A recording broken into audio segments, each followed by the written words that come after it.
97.3. Come on, come on, come on, come on, come on, come on, come on. Let's go, let's go, let's go, let's go. Traffic Avenue, the show for me and you. Mondays to Fridays, ooh, the Traffic Avenue. Traffic Avenue, the show for me and you. Mondays to Fridays, ooh, the Traffic Avenue. Oh, flex. Buckle up and join the best. Let's see, relieve your stress. So yes, let the music soothe your soul and keep it going just to refresh. Buckle and enjoy the ride from 2 to the half of the 5. Mondays to Fridays happening live. Where we gon' have a ball, you can text your guys. Let me tell you what you really gotta do. You can count on us, we come through. We got everything you need, that's true. Are you ready for the Traffic Avenue? Let me tell you what you really gotta do. You can count on us, we come through. We got everything you need, that's true. An applause for the Traffic Avenue. Traffic Avenue, the show for me and you. Mondays to Fridays, ooh, the Traffic Avenue. Traffic Avenue, the show for me and you. Mondays to Fridays, ooh, Traffic Avenue, oh yeah.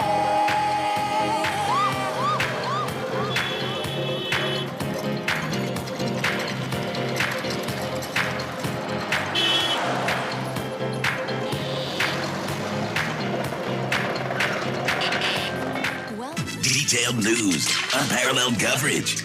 City News on 97.3 FM.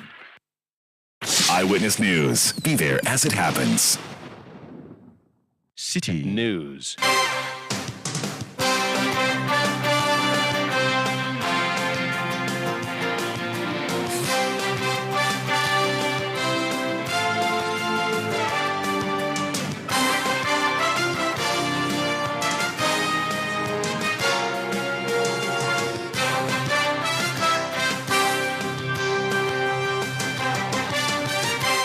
It's 17:30 GMT. This is Eyewitness News on 97.3 Citi FM. I am Umaru, Sanda, Amadu. Tonight, I'm here with Akosua, Otchere.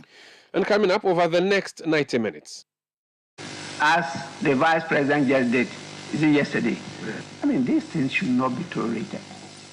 That is undemocratic. What is democracy? That somebody else will have to dictate to me as to what is good and what is bad? Unheard of. The bill will be passed. This is the word to His Excellency the President. There is no way he can intervene. The issue of LGBTQI rights returns to the front burner following the arrival of US VP Kamala Harris to Ghana. Speaker Bagbin is furious. We'll be hearing from him, plus proponents of the bill currently before the House and the US Vice President who is in the country. Also coming up, Electricity Company of Ghana, ECG, continues its disconnection spree. The target today is the Ghana Post and the police barracks in Osu, which was found to have engaged in illegal connections. And later on Eyewitness News.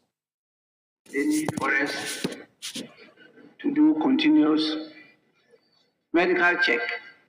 And I don't need to remind us that the rule is that you should not sit at one place for more than 2 hours.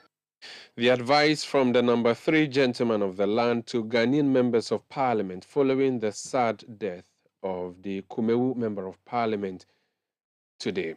Stay with 97.3 Citi FM for more on this and many other stories on Eyewitness News. And in business, Association of Ghana Industries calls on government to review new taxes introduced in 2023.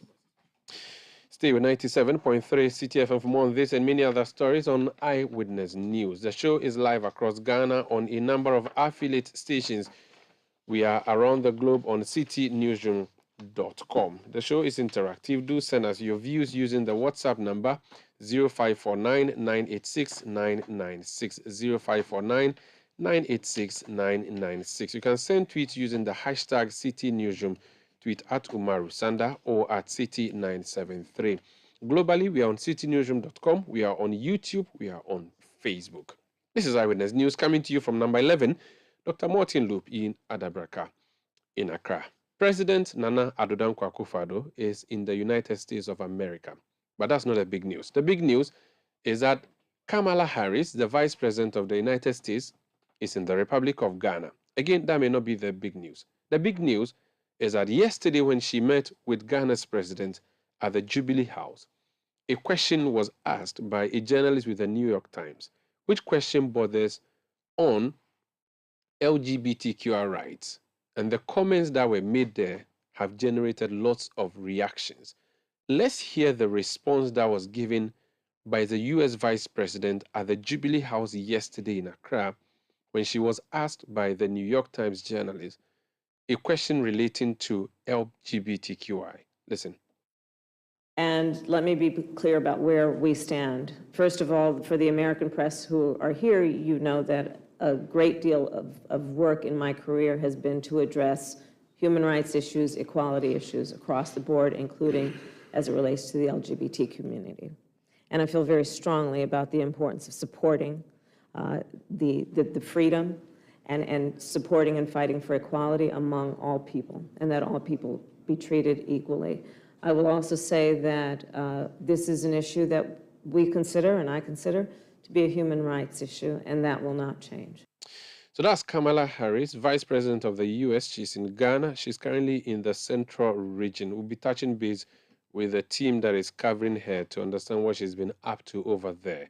But let's hear now from President Akufo-Addo, who responded as well to the question when the journalist asked questions at that joint press conference. Listen to Nana Addo Akufo-Addo. Question. First of all, we don't have any such legislation here in Ghana. A bill has been proposed to the Parliament of Ghana, which has all kinds of ramifications, which is now being considered by the Parliament. It hasn't been passed, so the statement that there is legislation in Ghana to that effect is not accurate. No legislation. The bill is going through the Parliament. It's going through the Parliament. The Attorney General has found it necessary to speak to the committee about it, regardless of several of its provisions, and the Parliament is dealing with it. At the end of the process, I will come in.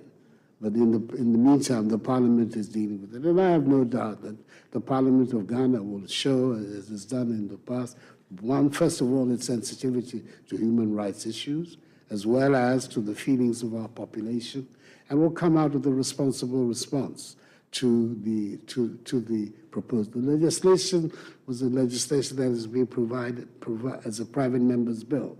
This is not an official legislation of the government, but it is one that has been mooted by a handful of private members. So we will see what the final outcome of it. But my understanding from the recent discussion I had with the chairman of the committee, the substantial elements of the bill have already been modified as a result of the intervention of the Attorney General. We will see what the final outcome will be, and that is the stage at which I will also have the opportunity to prevent. So that's a wait-and-see position taken by the President Nana Addo Akufo-Addo on the LGBTQI bill currently in the House of Parliament. The man who heads the institution of Parliament, Alban Sumana Kingsford Bagbin, the Right Honourable Speaker, had a breakfast meeting in the House today, and this issue came up. This is what he had to say. Listen. As the Vice President just did, is it yesterday? I mean, these things should not be tolerated. That is undemocratic. What is democracy? That somebody else will have to dictate to me as to what is good and what is bad? Unheard of. Because we have decided to devalue ourselves and go a-begging. Come on. We have more than enough. God has created more than enough for every person. It's just because you are looking at somebody else's share, not yours. We have enough in the world. The bill will be passed.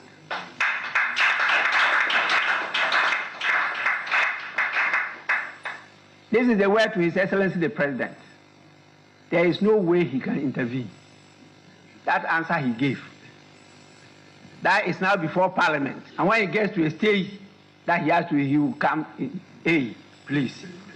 This is legislation. This is not execution. Wait until we pass it and then we direct you to execute it.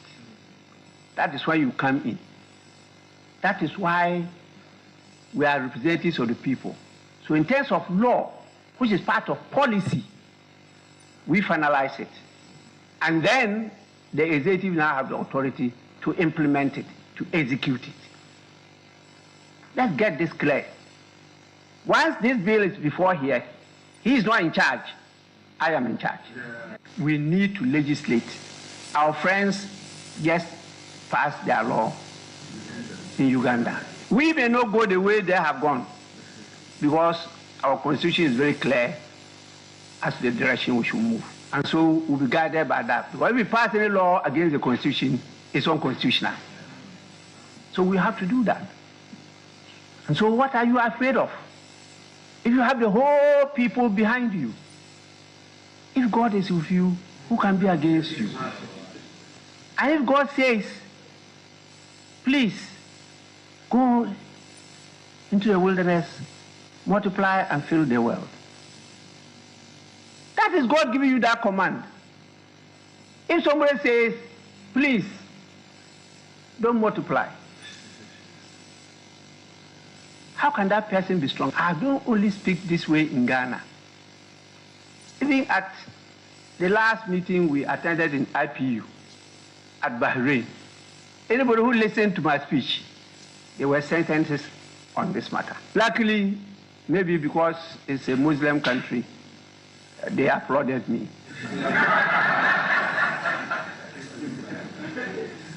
If it's somewhere else, they will be asking questions. So that's the Speaker of Parliament, Right Honourable Bansuman Kingsford Bagbin. This is Eyewitness News on 97.3 Citi FM. Now, this issue of the bill in the House, as you heard from the President, there's just a handful of MPs who decided to bring that bill before the House. And so it's not necessarily an official government position that has been brought to the House. But the Attorney General has made input, after which the bill now appears to be in a good shape, ready to go through. One of the handful of MPs that brought this bill to the House, you can call him the proponent or chief proponent of the anti-LGBTQ bill, is the Ningo Prampram Member of Parliament, Samuel Nartey George. He's joined us on the line. Honourable George, you're welcome to Eyewitness News. Hi, good evening, Umaru. Good evening to your listener. So a lot of things have happened over the past 24 hours in relation to this bill of yours that you have before the House. So the U.S. Vice President has spoken, the President of Ghana has spoken, now the number 3 gentleman of the land has also spoken. As a proponent of the bill, what do you make of all these 3 submissions? Do they take away or add anything to your bill as you are presented and are working on since you deployed it some 2 years ago? Well, I don't see anything being taken away, but I see something being added. I do not see anything. I mean, the comments by Kamala Harris were the expression of an opinion. Opinions are like noses. Everybody has one. Kamala Harris is the last place we will go to for a lecture on human rights. I mean, we say when you want a lecture on morality, you don't go to a brothel.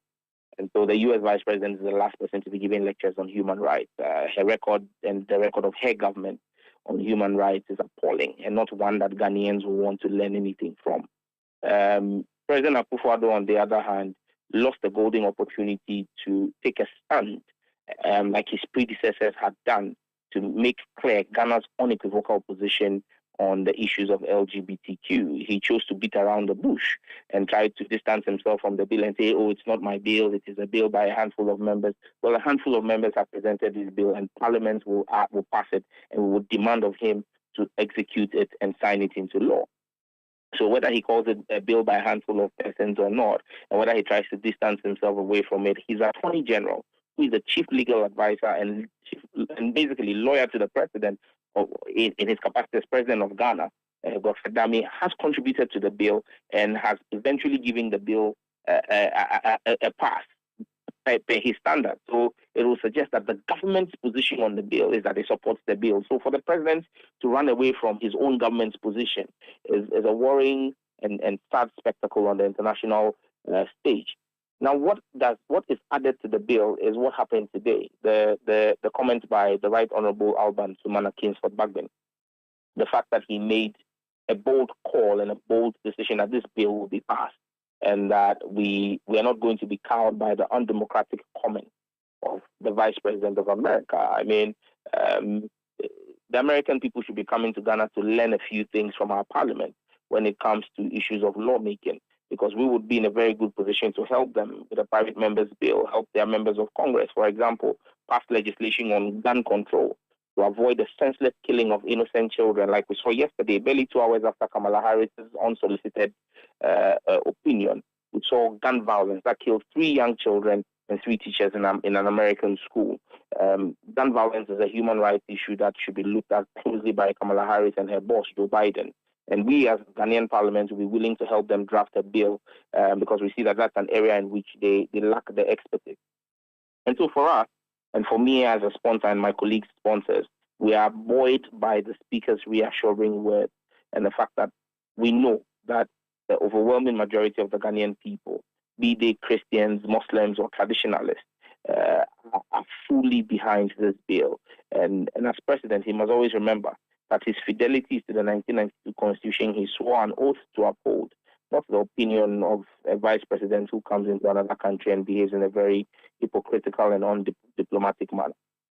Okay, now the president ultimately is the one who has to put a pen to the bill when it comes to the Jubilee House before it becomes law. Otherwise, it will remain what it is, a bill. Listening to the president adopt a wait-and-see approach, do you get a sense that, and again, listen to what the speaker has said, do you get a sense that if the bill goes before the president, he may not assent to it as is usual and is expected, unless the president has challenges with bills that are brought by the House of Parliament? Well, again, it's not entirely correct that if we went to him and he didn't sign, that would be the end of it. The president will be requested by Parliament to sign the bill into law. It will be politically suicidal, and it will mark the sound of the death knell on his abysmal governance if he said he was not going to sign that bill into law. I mean, that would be the beginning of the collapse of his government and his legacy. And so I want to hazard that thought, because I think that his advisors and handlers would advise him accordingly. But let's assume that the president, in his usual recalcitrant manner, decided that he wasn't going to sign it into law. What you would then see is that within 6 months, the Constitution gives us the power to bring the bill, after 6 months of it being with the president, if he fails to sign, bring the bill back to Parliament and get parliamentary accent by getting a 2/3 vote on the bill. Don't forget that for the bill to pass, you just need a yes vote or a no vote. And if anybody called for a division, it will be a head count. Now, if that was done and became a bill and went to the bill was passed by Parliament after the 3rd reading, and the president refused to sign it, after 6 months, we can bring it back to Parliament, and with a 2/3 vote of the House, it will become law. So with the president or without the president, we'll pass this bill. That much I can assure him, because it will be a clear sign to the president that his own MPs will break ranks with him. I see, but people also are interpreting the comment by the vice president of the US to mean that we are being, cajoled in a way to agree to have LGBTQI rights in Ghana. Because listening to the vice president, she sounded very sure of her position. She says it's a human right that ought to be agreed with. Is your bill opposed to the rights of LGBTQI people in Ghana? Is that your position? Is that what you have in that document? Because we are again told that the bill has been, for want of a better word, sanitized by the Attorney General. Has that taken care of all the issues that may arise, that may put us in the light that Uganda has been put in now following the passage of that bill and the accent to same? First and foremost, the president's comment that the bill has been sanitized by the Attorney General shows that the president is not on top of the job. He's not on top of his brief.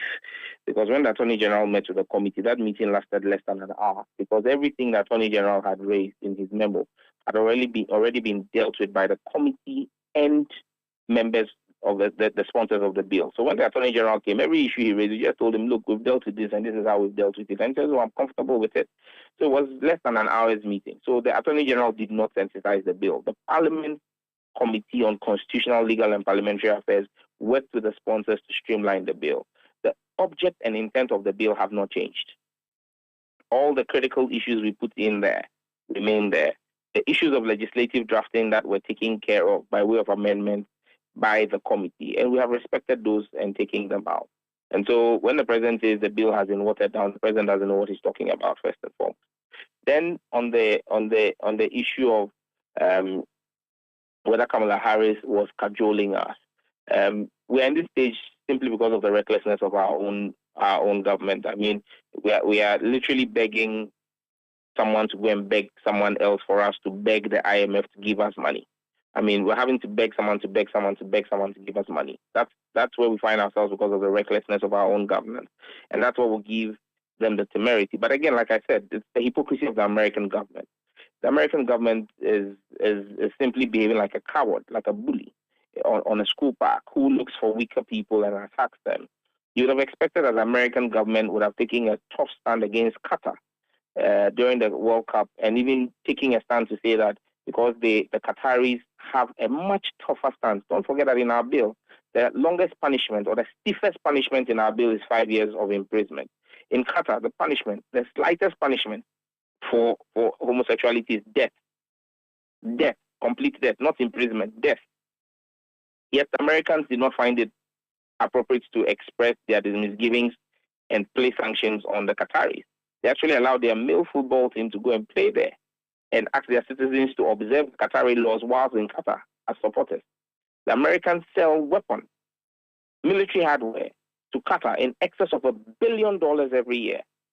Is that not hypocrisy?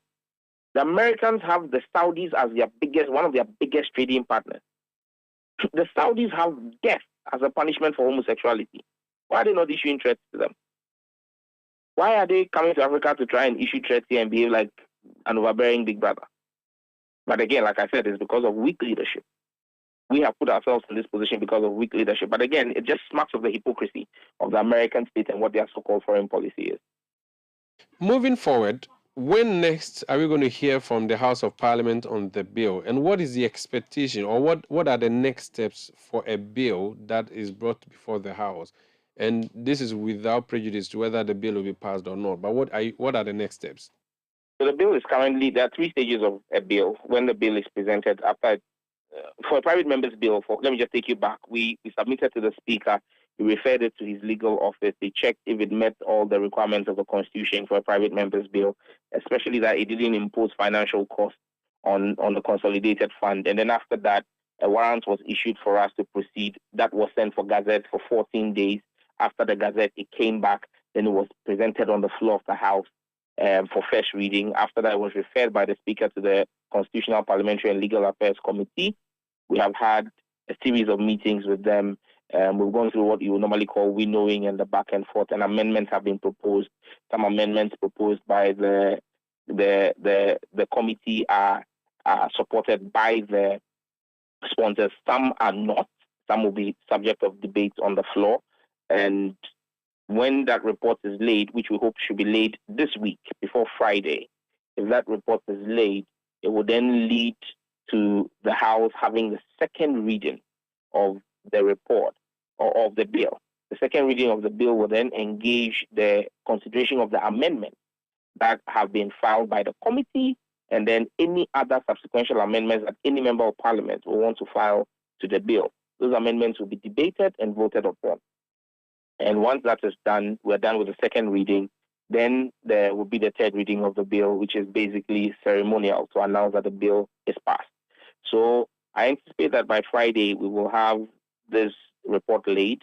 And hopefully when Parliament reconvenes either end of June or early July, I think we should begin the second reading of the bill, which will have us look at all the fine details and amendments and then have it passed. So the passage or rejection will not happen this time. It will happen in the next sitting of the House.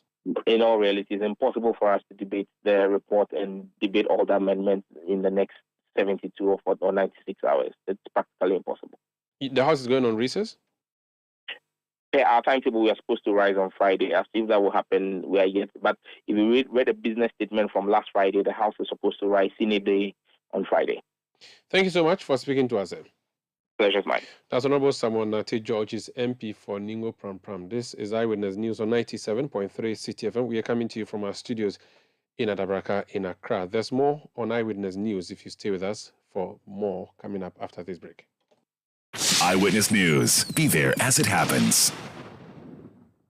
There's something special happening at Heritage Christian College. Their bustling campus is right in the heart of Amasaman, just behind the Olympic Stadium. And it will amaze you what they are doing there. Heritage Christian College is churning out academic excellence with their comprehensive range of degrees, including Bachelor of Business Administration programs, IT, and theology. Don't forget to ask about their professional programs and short courses. What makes Heritage special? Heritage Christian College takes the academic experience further than ever with one laptop per student, flexible fee payment, entrepreneurial training with financial support, all delivered by a caring faculty working to develop your character and your intellect. Admissions are in progress, so call today on 054 7777 731 and get accepted. For more information, go to hcuc.edu.gh.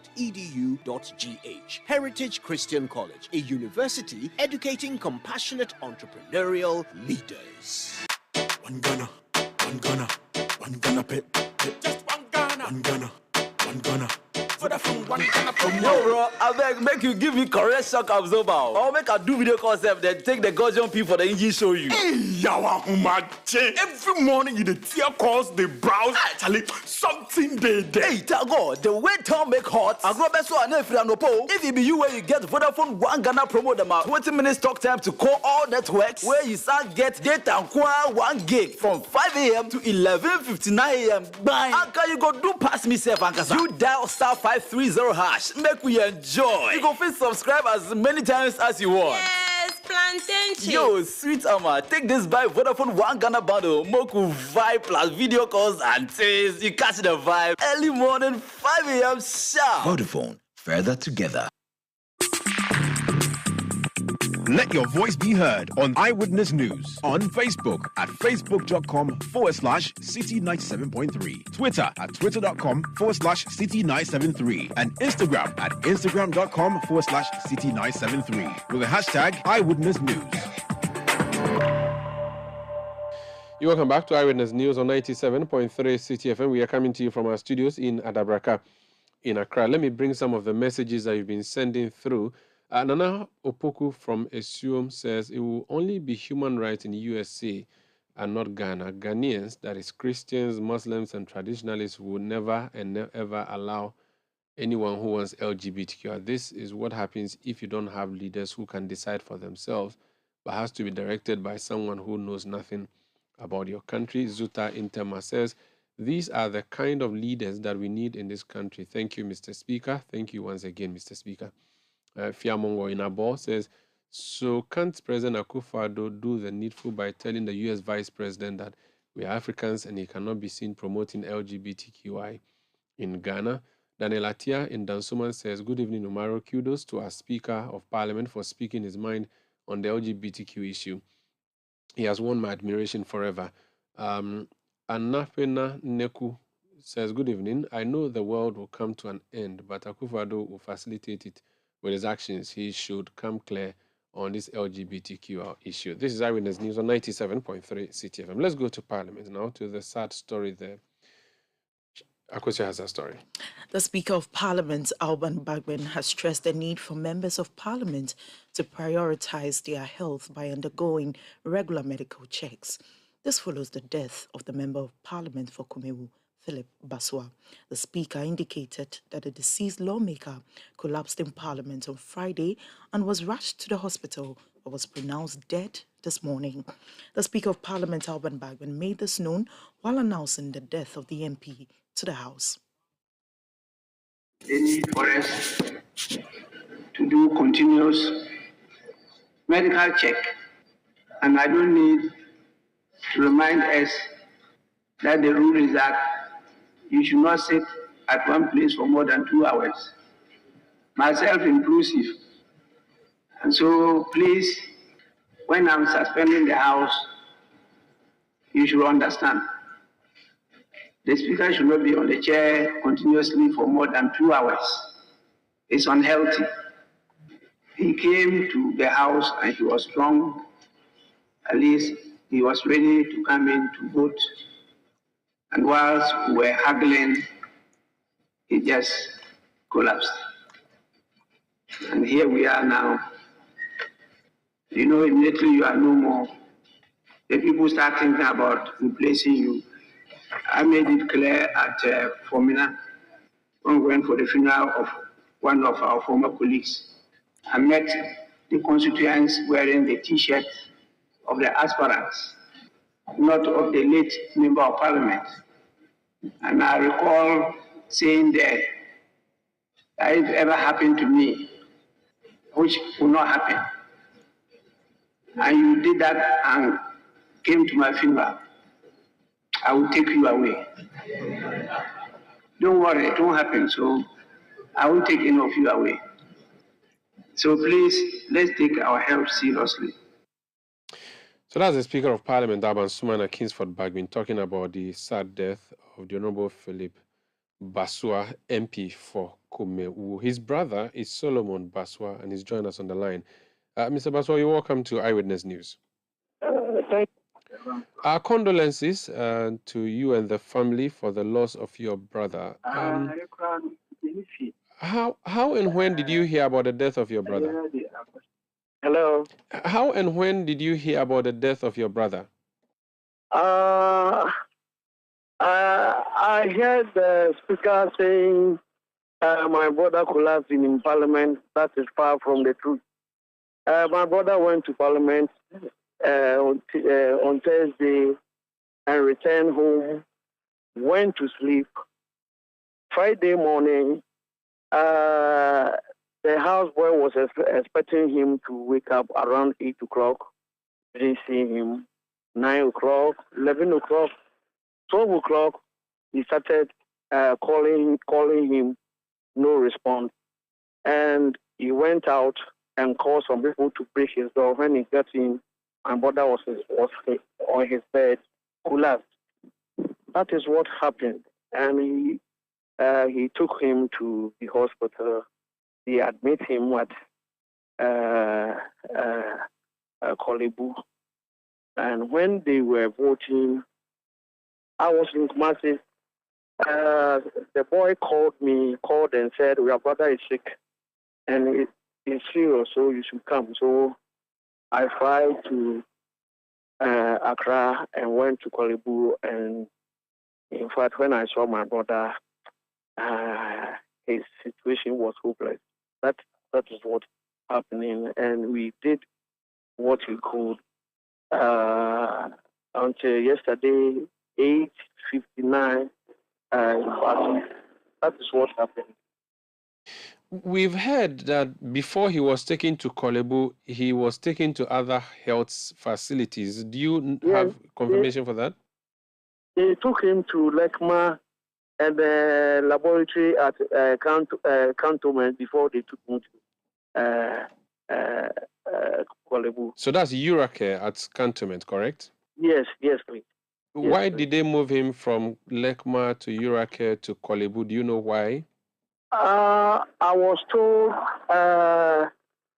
he had BP and diabetes. So when they broke him, they took him to health facilities at his area, and they couldn't do anything. They took him to Lekma, and they stabilized his situation. Then they asked them to take him to Kolebu. That's what happened. We are told that his door had to be broken into for him to be found lying unconscious. Is that also true? Yes, please.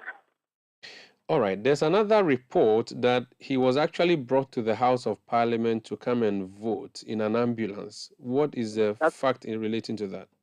That is never true. Parliament, when they are voting, they call their names alphabetical order. So when they called Honorable Basua Philip, they didn't see him. So some of your guys thought he had other motives that he didn't come to Parliament to vote. So they started calling him. One of the MPs called the DCE in his district and asked him, if you know someone who is close to Honorable Basua, let him call him and ask him to come and vote. And DCE to give this message to his friends, to his boys, and they were on social media doing their local politics there. Because of lateness, Honorable Basua didn't go to Parliament and vote. That is what happened. At what point do you know that the leadership of the MPP side in Parliament got to know about what was happening to him? Because we recall that the majority leader at a point made a comment about the arrival of Honorable Basua and that he was being, they were waiting for him. At a point, he gave up. When they were trying to know. Hello? I'm sorry, we lost Solomon Basua there. He's brother of the late MP for Kume. We'll try to re-establish connection with him. But let me go on another line and speak to the Honorable Kennedy Ose Nyaku. He's a member of Parliament. We are told a very close associate and friend of the late Honorable Philip Basua. Let me go on the line and speak to Honorable MP for Akim Sredro. You're welcome to Eyewitness News. Yeah, thank you, my brother. How are you doing? I am doing well. I'm sure you are not doing too well because of the sad news coming through. How close were you to the late Basua? Well, Basua and I were very close friends. We entered into Parliament the same year, so we started from the backbench and gradually we moved forward. And he just sits two seats away from me. So we are on the same row and he sits 2 seats away from me. So we've been friends since 2013. And we've been sharing ideas and our frustration as the MPs and whatever happens in our constituency virtually on daily basis. So it's very close. Someone who is very close to me that we talk and share our experiences together. So he's close. What kind of person was he in terms of a legislator? You see, for the very years that I've known Basua, he's a very quiet person, humble. You hardly see Basua, talking. If it's not anything related to maybe his chairmanship as a committee chairman, you hardly see him talking or something like that. He's not that kind of type. And he's more or less like an introvert type of person. He doesn't go close to where a lot of people are. So he's a quiet type and a very decent man. Of all standards. I think there are so many people I have met, but Basua is very humble person, very quiet, and you will never have anything bad to talk about him. So that is what I have known Basua for all these years that we have been in Parliament. This is our 11th year in Parliament, and that is how I have known him to be as a member of Parliament and a colleague. During his, period that you've known him, has he complained to you about any health challenges? Because now we are hearing that it was a stroke. The brother is just saying to me something relating to diabetes and high blood pressure and so on. Do you know if he had health challenges that he's been treating, or this will be purely stress, like the speaker was warning you today, to be careful and wary of your own health? That is something that Basua never discussed with me. But I'm not surprised. These are common health challenges that not more than about 80% of the MPs go through, they face because of the nature of the stress level of the work, constituency problems, and a whole lot of things. And I'm not surprised. I mean, if you see any MP, if you have to even check about 100 MPs right now, we are check about BP and sugar, you see that more than 80% of us have blood pressure and other related health. But most MPs, sometimes they ignore it because of the nature of the work. They don't have time. They don't go and check them.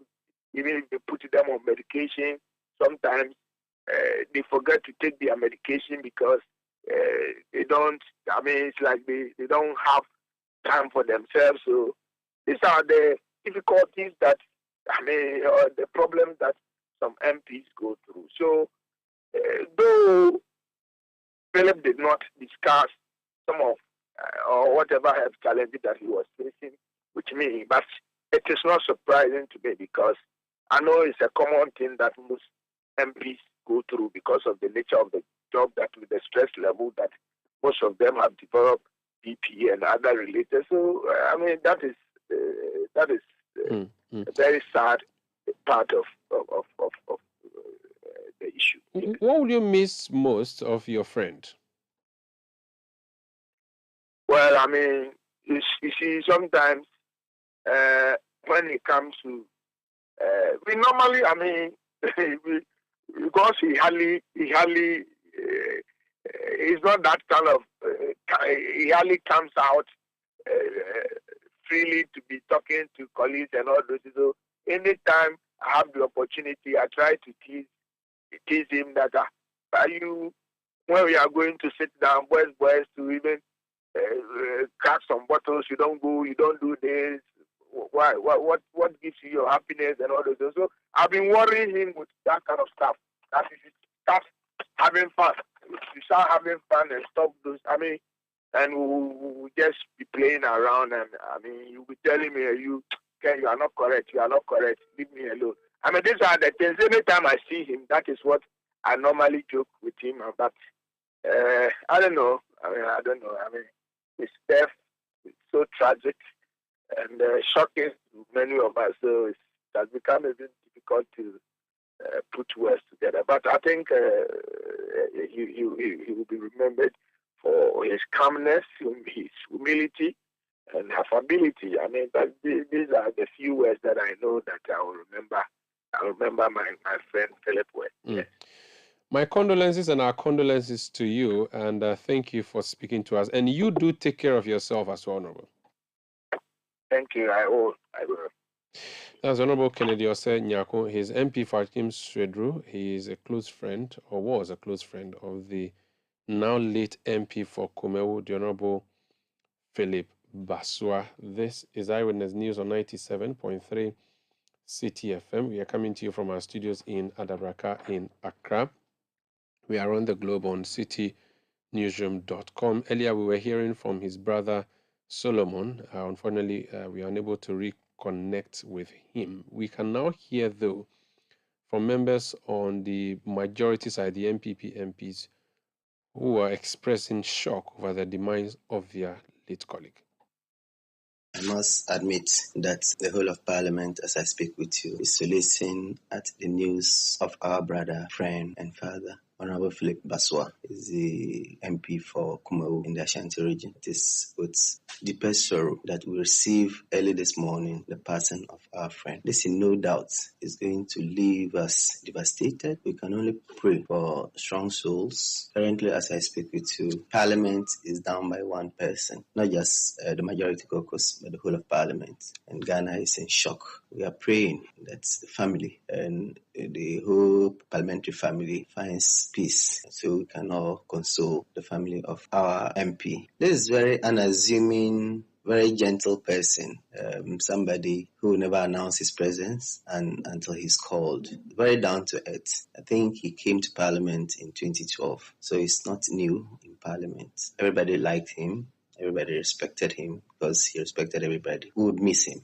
We would miss him a lot. Committee members closer to him, all of us. He's a friend. Well, I received the news with a shock. because Philip didn't show any sign of somebody who was sick or who was bedridden that within that short period you could lose him just like that. I sit on the same row with Philip. He's just 3 seats away from me. We came to Parliament the same year, 2013. So I have been with him. I know him. We have been friends. Even on the day on Friday when the incident happened, we heard that he has fell in coma. I tried to reach him on several occasions, but it couldn't go through. Little did we know that our brother has gone into coma. So we were all praying when the doctors gave us the assurance that they are trying to stabilize him and they are confident of doing so. So we were happy that we will be receiving our brother very soon. Only for us to wake up this morning to receive this unpleasant news. So I think it is very unfortunate, very sad. The only thing that I will say is I will commensurate with the family, especially the wife. I know it is not going to be easy for her, especially the wife. So those are colleagues of the late Honourable Member of Parliament for Kumewu, Philip Basua, MP speaking in the House to our journalist and Nyakwe Okain today when he spoke to them about the death of the MP. We also touched base with the Ashanti region where the MP hails from. His constituency is Kumewu in the Ashanti region, and we spoke to the immediate past Ashanti Regional Communications Director of the New Patriotic Party, Citi. It's a very sad day for the New Patriotic Party. I got to hear it about, I think it was yesterday in the evening, that we heard some snippets. But basically, you have to hear from the family first before you can confirm or even talk about that. I wouldn't have spoken about that if I hadn't heard something from the family. He's a very affable person. We've been together for a very long time as the Director of Communication for 8 years. I think we met, we talked, we did a lot of things together, especially with his constituency. I was part of the team that went to Kumewu during the elections and everything. So we worked very closely with him, and I think we will forever remember him, no matter how much hard or how hard it was. He's been there for the party. He's done a lot for the party since the time he became the Member of Parliament for the party. So to start with, let me send condolences to all the family, to the wife and children first, and then to the entire family. That's the immediate past Ashanti Regional Communications Director of the New Patriotic Party, Citi. This is Eyewitness News on 97.3 Citi FM. Eyewitness News. Be there as it happens. For Pepsodent, smiles are one of the most important things we have. The problem is, globally, 1 in 2 children suffer from cavities. Pepsodent, with maximum cavity protection, helps to prevent the formation of cavities. Pepsodent, because every smile matters. This advertisement has been vetted and approved by the FDA.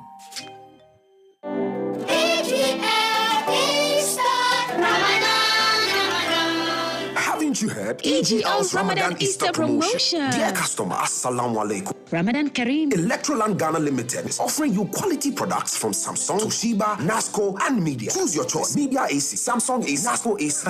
Sell confusion at your bazaar. Ramadan Mubarak. With 229 Ghana cedis, get yourself a Nasco gas stove. Buy one, get one free. So stocks last. With 1,099 Ghana cedis, a Nasco television is yours. Grab your TV ranging from 32 inches, 40 inches to 98 inches. I tell you. Simply put it, all types of refrigerators and washing machines, microwaves and sound bars are available this Easter and Ramadan. Electroland Ghana Limited Easter promotion. Don't let this opportunity pass you by.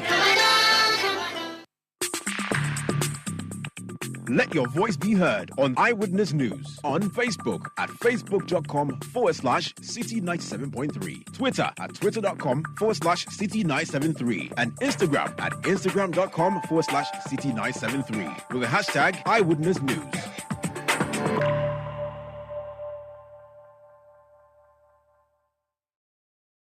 You're welcome back. This is Eyewitness News on 97.3 Citi FM. We are coming to you from our studios in Adabraka in Accra. We are broadcasting from number 11 Dr. Martin Loop in Adabraka in Accra. The big stories we've been looking at tonight, the issue of the LGBTQI is back on the front burner following the comments that were made by the Vice President of the U.S., who is currently in Ghana, and she is in the central region now. She made a comment on LGBTQI+, and the reactions that have followed through. You heard from the Speaker of Parliament, you heard from the President of Ghana, Nana Addo Dankwa Akufo-Addo. We also heard from the chief proponent of the anti-LGBTQI bill, currently in Parliament, Samuel Nartey George. We also brought you that sad story of the issue having to do with the death of the MP for Kumewu. Let's talk now about Electricity Company of Ghana. And that company has been engaging in an exercise. Last week, you heard us interview the managing director here on Eyewitness News, and he said the campaign was continuing and they didn't care whose ox was gored. They were going to continue to do their work. Today, they went on another exercise and they targeted very big and companies that or institutions that you would not even expect. Leila Abubakar is in charge of communication at the Electricity Company of Ghana. She's joined us on the line. Madam, you're welcome to Eyewitness News. Thank you very much. Thank you. So what was your focus today? The orders for this week have been clear. It says payment or disconnection. And so that's been the target. So which areas did you go to? Which institutions did you look at? And what were some of the things you found? So the National Task Force, which is quite large, was divided into 9 teams this morning. So they've been spread across the Greater Accra region. Within the Greater Accra region, ECG has about 4 regions: the Accra East, Accra West, Tema. Leila, it appears there's I don't know, you're speaking from a windy area. I don't know what you can do. Yeah, because we are standing by the roadside right now in front of Electrochem at Ada.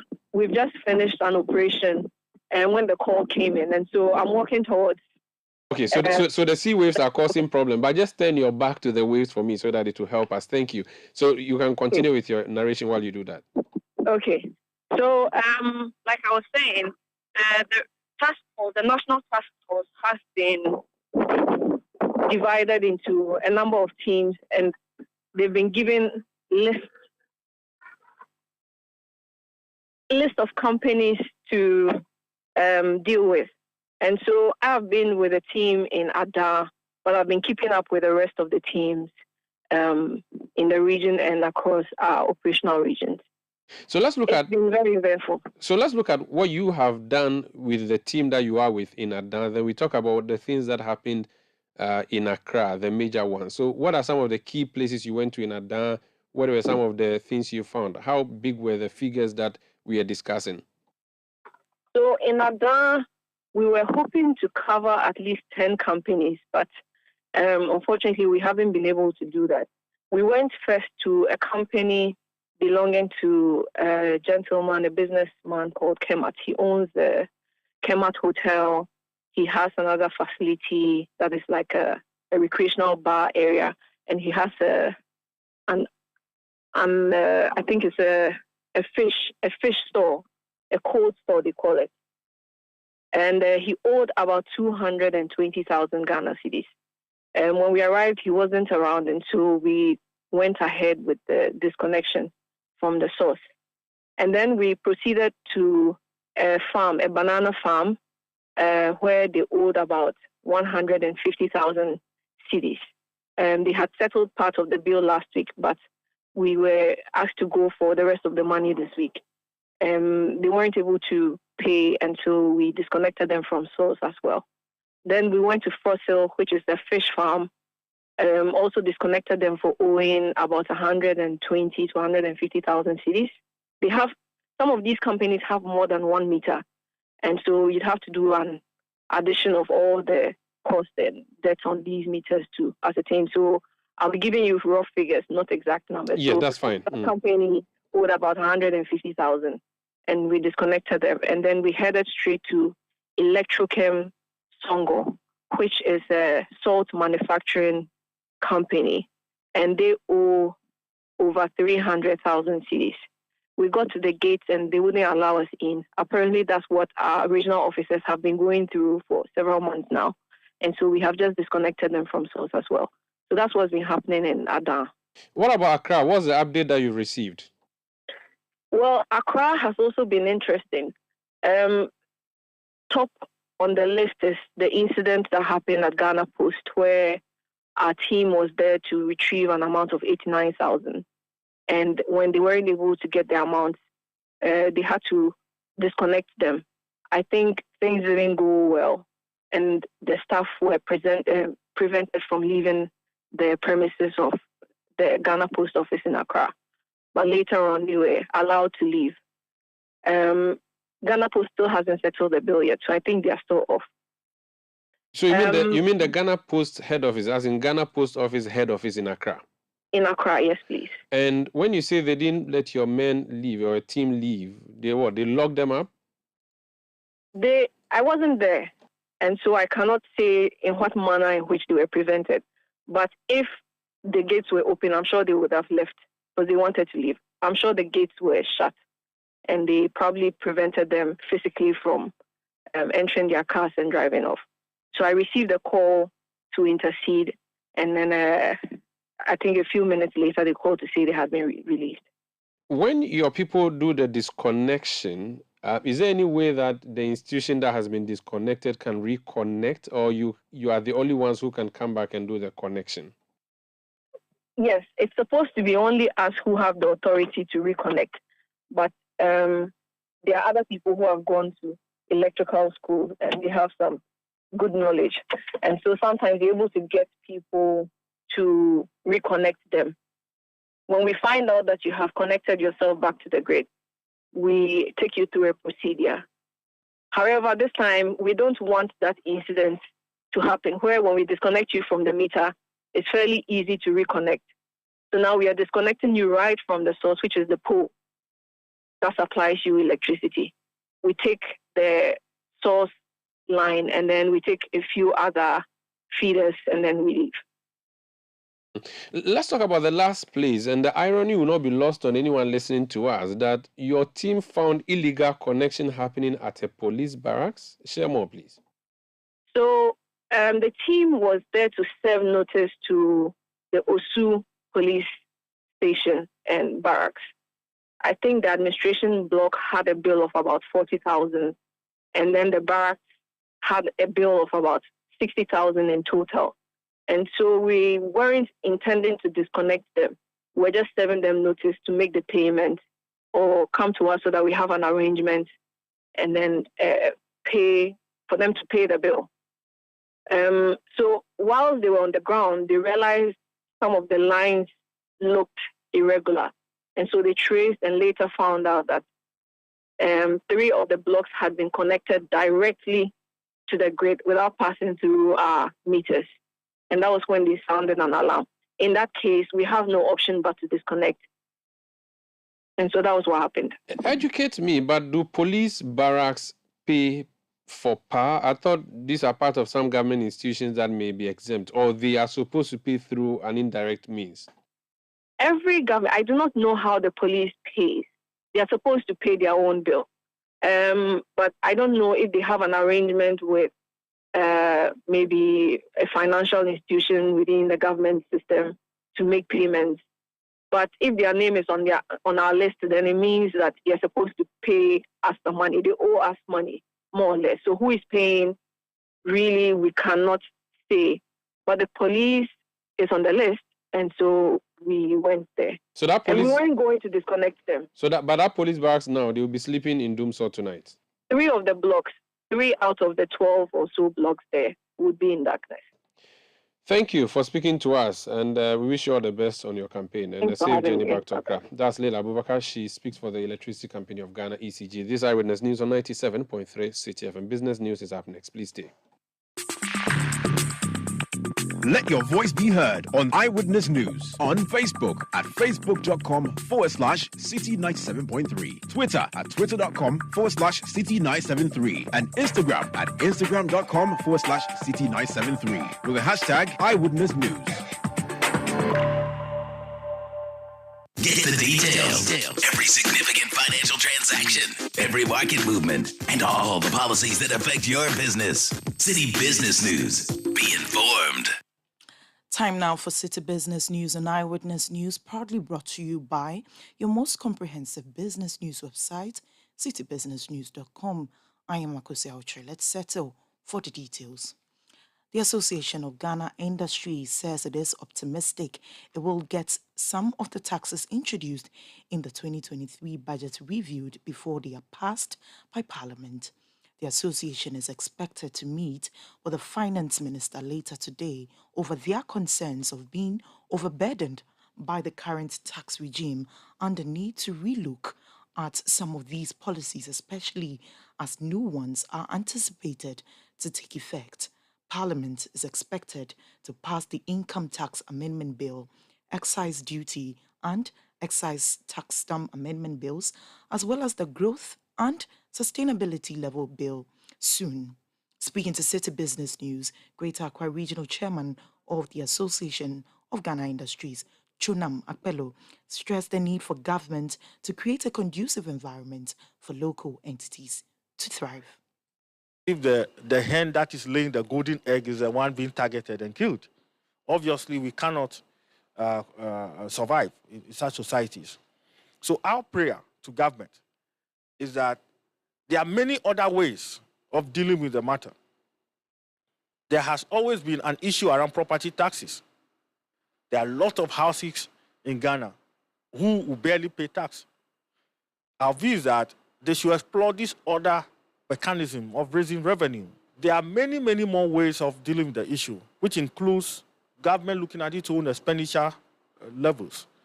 And because we believe that spending should be so productive to actually enhance growth.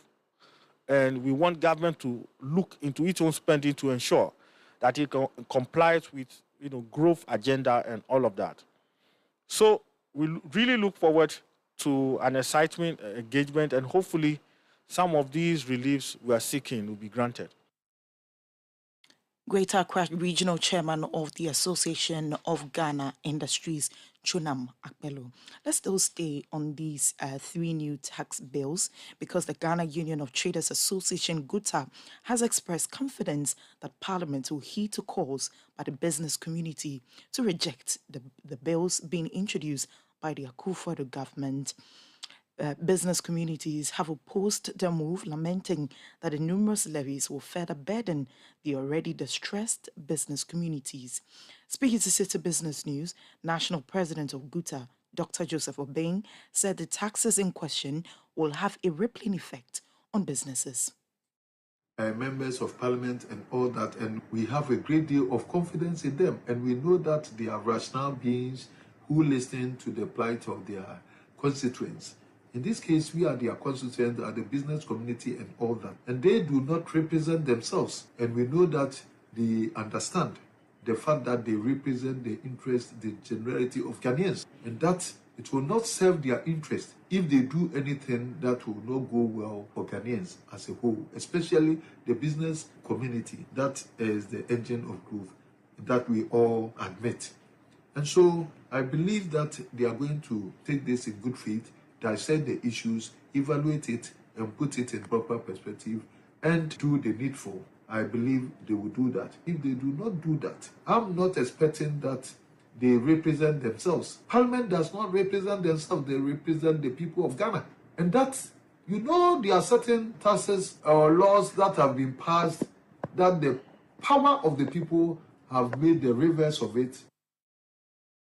Dr. Joseph Obeng is president of the Ghana Union of Traders Association, GUTA. Away from that, visiting U.S. Vice President Kamala Harris has stated that investing in women's economic empowerment sets a direct path towards poverty eradication. According to her, women make enormous contributions to economies, whether in businesses, on farms, as entrepreneurs, or employees. Addressing Ghanaians from the Black Star Square, U.S. Vice President Kamala Harris emphasized the need for African countries to adopt and implement regional and national plans, legislations, policies, strategies, and justice mechanisms in order to strengthen women's economic empowerment. Women around the world must be able to fully participate in economic, political, and social life. And they must be able to participate equally, including in leadership roles. It is a key to maximizing global growth and opportunity. However, we see gender disparities around the world, including in the United States. Disparities we must all address. On the continent of Africa, we know women grow a majority of the food, yet they are less likely to own the land they farm. They represent a majority of frontline healthcare workers, but face disparities in health outcomes. Women are entrepreneurs, yet have limited access to capital and markets. They are peacemakers and bridge builders, yet continue to be underrepresented at the tables where decisions are being made. And there are many factors that impact a woman's ability to survive and thrive. One of those is economic empowerment. And when we lift up the economic status of a woman, let's be clear, we lift up the economic status of her children, her family, the entire economy benefits. Kamala Harris is U.S. Vice President speaking at the Independence Square here in Ghana. The Rice Millers Association has expressed optimism that the local rice industry may experience a boost in the coming days as more companies from Thailand have entered into private partnership with the Just One group of companies. The association explains the government must leverage on this development to offer more support to the private sector. In an interview with Citi Business News, the convener of the Rice Millers Association, Yao Opoku, said if the right investment is made, it will create more employment avenues for the populace. For the rice sector, we, as a matter of urgency, need investment on all the fields. So it's a vast field. It covers almost every part of the value chain. This had been neglected over the period. And so with this private sector investment, which is a massive one, coming into the sector, it is going to change the face of rice delivery in the country. And this project seeks to employ at least 250,000 to 500,000 people once it is rolled out. So it's a massive way of enhancing the economy. And government, as a matter of policy, should push his shoulders behind the effort of the Johnson Company to make this project a worthwhile project, because it is going to enhance our food delivery and it will spawn off into other sectors of the agriculture value chain. Yao Opoku is the Rice Millers Association of Ghana's convener. Now, in its quest to step up liquidity management operations, the Bank of Ghana has decided to reset the cash reserve ratio on domestic currency deposits for banks from 12% to 14% effective April 13, 2023.